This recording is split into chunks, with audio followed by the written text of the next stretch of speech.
गंगा जल भर के वो कामर उठाएगी, बोल बम का नारा वो जोर से लगाएगी। पैदल ही वो सुल्तानगंज से देवघर जाएगी। चढ़ाएगी चढ़ाएगी चढ़ाएगी बाबा पे जलावा चढ़ाएगी। चढ़ाएगी चढ़ाएगी चढ़ाएगी बाबा पे जलावा चढ़ाएगी।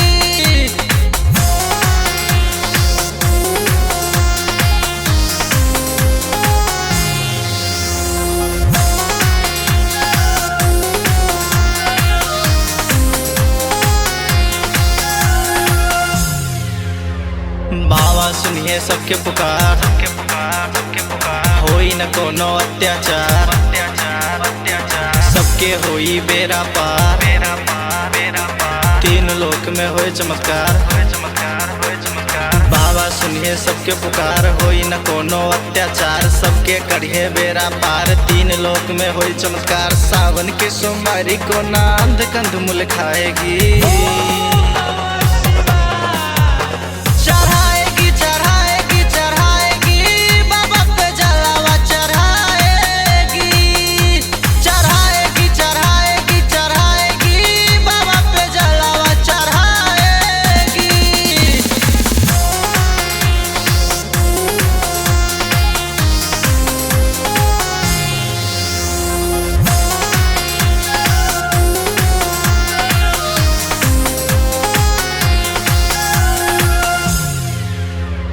मैं भी जाऊंगा देवघर, मैं भी जाऊंगा देवघर। बाबा का दर्शन पाने को, बाबा का दर्शन पाने को।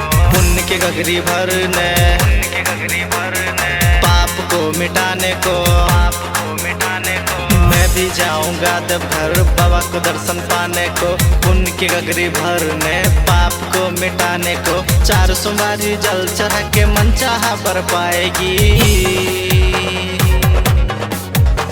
चढ़ाएगी चढ़ाएगी चढ़ाएगी बाबा पे जलावा चढ़ाएगी। चढ़ाएगी चढ़ाएगी चढ़ाएगी बाबा पे जलावा चढ़ाएगी।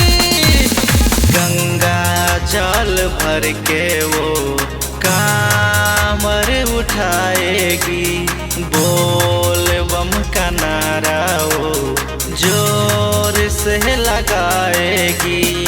पैदल ही वो सुल्तानगंज से देवघर जाएगी। चढ़ा